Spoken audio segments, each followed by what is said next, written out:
All right, Sixers fans, I wasn't going to make a second video for the day. I was going to chill back. I just showered. I was about to go to the gym. I know that's a really weird sequence, like shower, then go to the gym, and then probably not shower. But trust me, guys, I was going to shower again. I felt gross. But you know what? In the shower, a weird place to think about this. But I thought about the downfall of the Philadelphia 76ers, if there will be one. And Tobias Harris came to my head. And now you're probably thinking, that's kind of weird that you're thinking about Tobias Harris in the shower, Greg.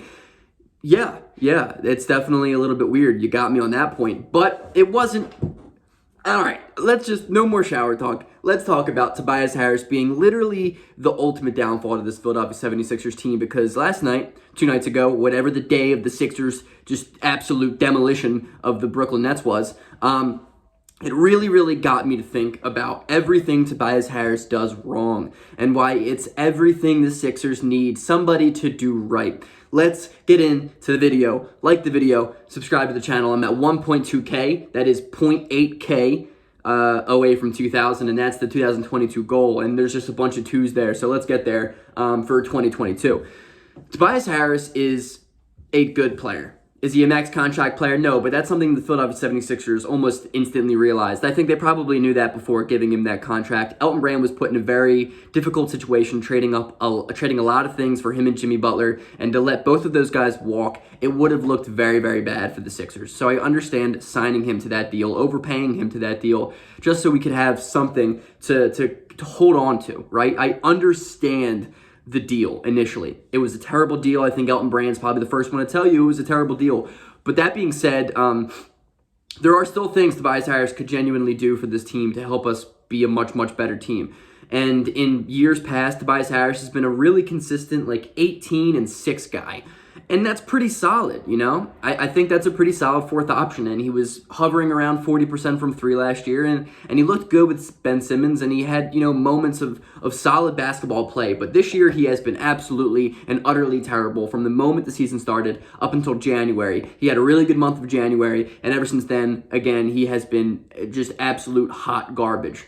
And this is why.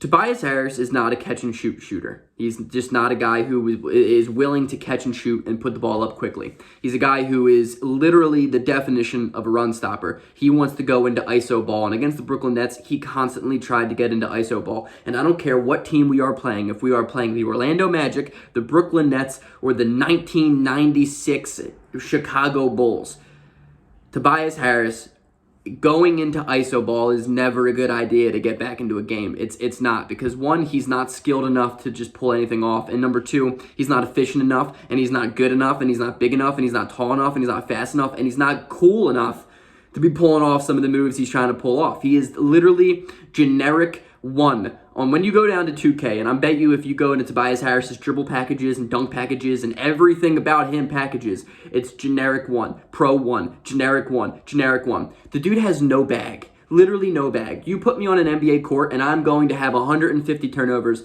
no doubt about it. But you know what? I'm going to try and go behind the back at least once before I get it stolen. Tobias Harris has literally never dribbled the ball behind his back. I don't even know if he knows he can do that. And we bring alongside James Harden, one of the best facilitators in NBA history. I said it, in NBA history. And Tobias Harris simply cannot fit alongside that. And that shows so much more about Tobias Harris's lack of effort to break his goddamn ego and lower his ego and accept his role in Philadelphia than it goes to show about James Harden or other guys. Look at Matisse Thybulle. Matisse Thybulle's playing the best basketball of his career because he's running pick and rolls with James Harden, and he looks really good. He just is working. He understands his role, and he plays his role very well. He had a rough game against Brooklyn. Who didn't? I don't want to hear about it.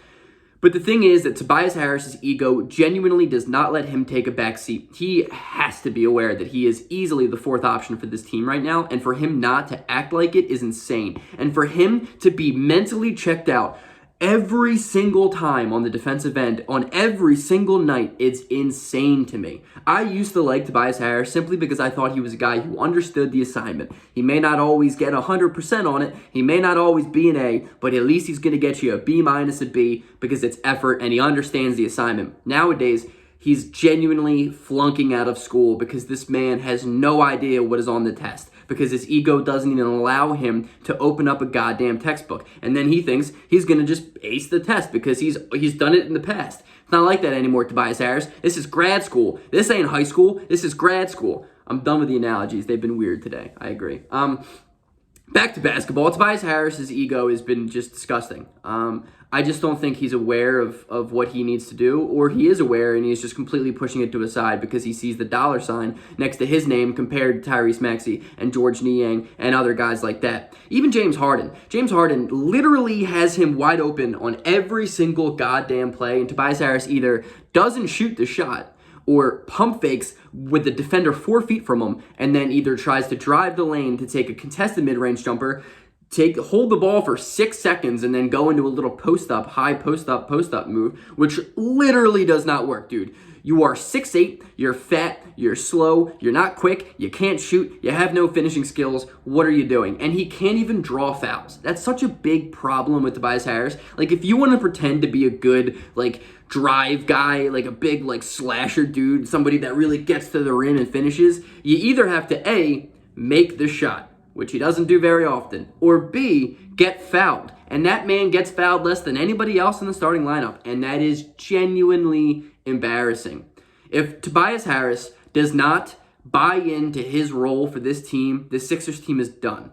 I genuinely believe that. If Tobias Harris doesn't step up defensively for once in his goddamn life, I couldn't stand the amount of tweets that I saw on my tweet that went viral. It's GaryMiley27 if you want to check it out. It got 10K likes or whatever, but you totally check it out.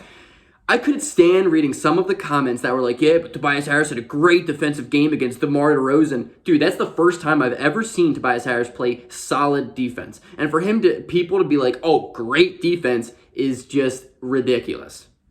Let's raise the bar a little bit for a guy who's making $180 million. People are like, oh, 4 of 10 is not bad. It's not that bad from the field. Dude, if somebody's making 40% from the field, I promise you they're not getting the minutes that Tobias Harris is getting. And he's doing it every single night. I mean, Tobias Harris is absolutely awful. And even worse than he is, his fit is literally the worst thing we need. He can't rebound, and we need rebounding. He is the weakest athlete I've ever seen, and we need guys who can play transition defense and are just athletes in general. KD said, we ran up and down the court on him. We know that Sixers transition defense is brutal. It's terrible. Yeah, because Tobias Harris just walks on defense. He has absolutely no lateral quickness. The man cannot play defense. He gets burnt on every single play. He can't shoot threes, and he's a run stopper. So guys, if you're supporting him, what is it that he does? What is it that Tobias Harris is good at? I'll leave it at that. Have a good weekend.